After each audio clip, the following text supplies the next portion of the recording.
Welcome back to Common Ground, an inside look at Suffolk County. I'm your host, Sheriff Steve Tompkins. Now, on this side of the show, we have Boston City Councilor John Conley here, and he's going to talk to us about where he stands on education and where he stands on public safety, the economy, housing, and so on and so forth.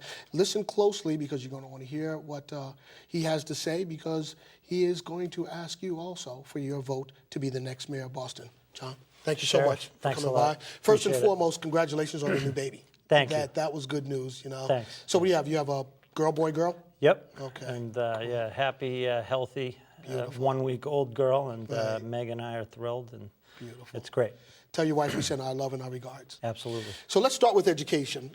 Where do you come down on education? What's your platform, and what is your platform all about? Really the centerpiece of my campaign, and I believe our future starts with our schools, and we can connect that to everything else that happens in this city. So this is about more than just parents of school-aged children. This is about every resident of Boston. We need great schools because it's indexed to the quality of life in our neighborhood. So I begin as a parent, Boston Public School student, as a former teacher who's taught children from every neighborhood in Boston, and chair of the City Council's Committee on Education. I am deeply invested in improving the Boston Public Schools. And I look out, we do some great things across Boston. We have some great things going on, great teachers, great, incredible students. And but by the same token, most of our kids who come through our K-12 pipeline are not ready for college when they get to the other side. So we've got a lot of work to do. I think it begins with cutting our top-heavy centralized bureaucracy that spends $1 billion a year and can't get every child arts and music.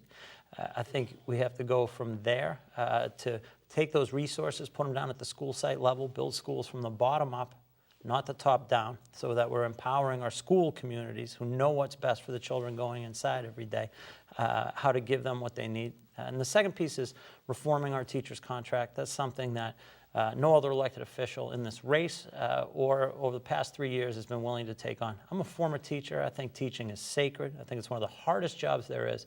I think teachers should be really well paid. I am not anti-teacher.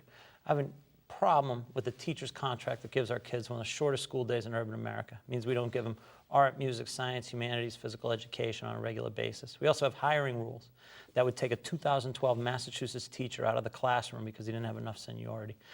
Teacher of the year.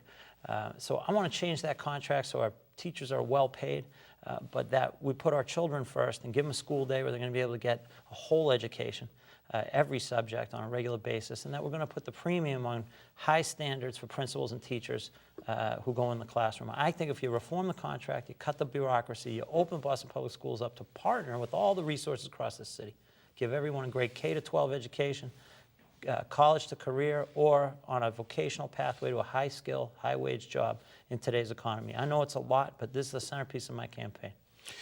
Talk to me about the school committee. Do you think it should be an elected body or an appointed body? I think it should be appointed, and this is not an easy decision for me because I've worked with parents who have been incredibly frustrated by the current school committee, which is appointed, and who have felt that it serves largely as a rubber stamp. And while I look at individual members, each of whom are talented in their own right and do great things for Boston as a collective, it has the feel of a body that won't ask the tough questions.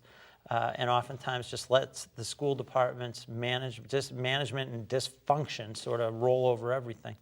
But at the end of this, to me, accountability's got to reside in one place for our schools, and that should be in the mayor's office. And that means you need a school committee that's going to embrace a bold agenda for our children to change and shift the entrenched power and a broken culture in our school department. I want to appoint a school committee that will be diverse, independent-minded, ask tough questions, push me and push the superintendent to do the best we can for our children.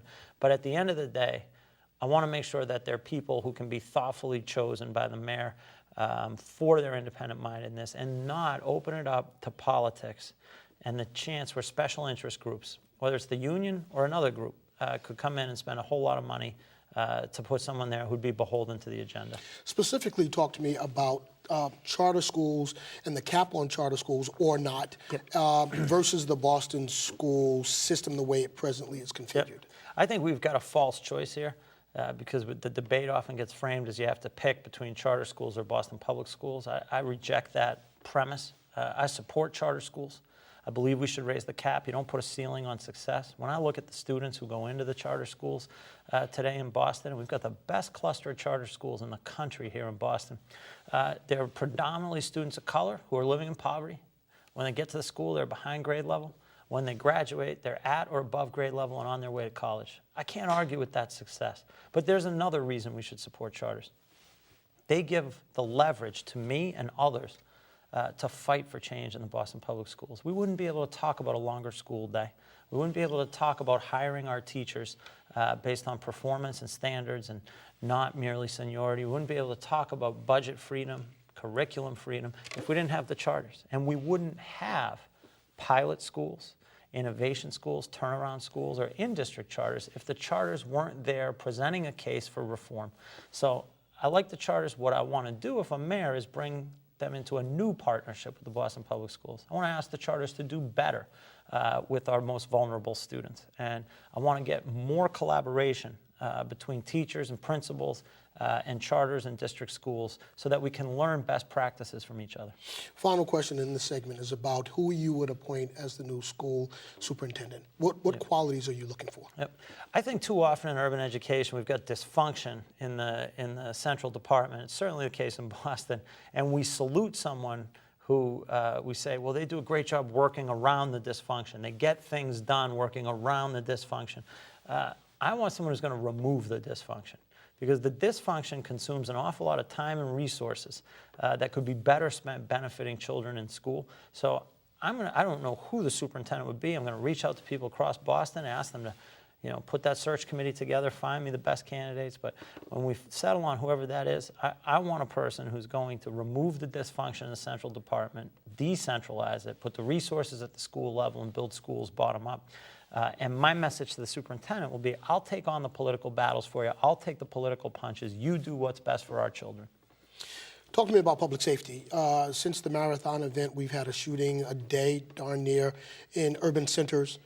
There's this discussion about the Boston Police Department and the diversity or lack of diversity in the upper echelons of the department. Talk to me about public safety and where you come down on that. Sure. I think that is a vitally important piece to effective public safety and effective law enforcement, that our police department needs to reflect the city it protects. We clearly have issues here. And I think it goes bottom to top and top to bottom. Obviously, we want to see leadership in the command staff, and we want to see officers being promoted that reflect this whole city. And something's very amiss with what's going on right now. But we want to see diversity throughout. And there's a real driving reason why, besides the commitment to diversity across the board in the city of Boston, to recognize we're strengthened by it. We're talking about effective community policing. And if we want to be effective at community policing, we need to speak the languages of the people who live and reside in the city of Boston. We need to understand the streets in the city of Boston. And we need to have police department, police officers, and command staff and leaders who reflect this. Otherwise, it's not effective community policing. How are we going to build real relationships with the residents of the city if we don't speak the languages, and if we don't understand the cultures, and if we don't know the streets that people live on? And so I think that calls for major change. Now, overall, when I look at public safety, I think that we're talking about a public health battle as much as we're talking about a law enforcement battle. And that's something that we've got to remember. We're talking about issues like addiction, mental health, trauma response, and how we address these issues, how we can work on prevention and intervention as well as response. But I'm always struck by a woman that I worked with on anti-violence efforts. You would know her, and she pulled me aside one day and said, John, I love Dorchester. It's my home. I never want to leave here. I've done everything right in my life. And I think that stops you in your tracks right there. The fact that she would feel she needs to say she's done everything right in her life, to justify that based on where she lives, and I think also the color of her skin, that she would even feel she has to say that indicates we've got a lot of work to do and a lot of problems. But the next part, though, she said, my son's done everything right. He's about to graduate high school. He's going to go on to college. But every night when he goes out with his friends, I'm worried he's not going to come back alive. And you realize quickly in this city, we have thousands of mothers who go to bed with that fear every night. And while our children grow up in the same city, they're living in two different worlds. One where you're going to hear gunshots as a regular part of your life, and one where you won't. And this is the thing that we've got to solve.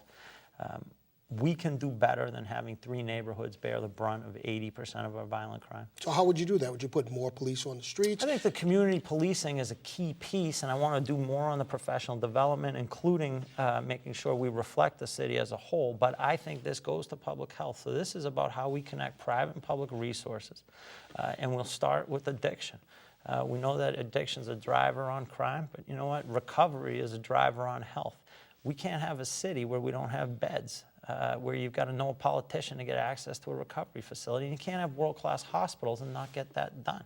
Look at the same piece on mental health. Mental health issues that people will face in their lives. That's a matter of support and intervention and prevention and having quality services available to everyone. And we can see that we don't have an equity of services aligned there. How are we going to use the Public Health Commission? How are we going to use nonprofits out there to better inform, educate, and make programming available? The last one I talk about is trauma. We have children growing up in trauma. They don't even know it. All right? And when we're not aware of that, when we're not dealing with that, we're just setting a young person on a path, a ticking time bomb in a sense, before that's going to catch up and a young person's going to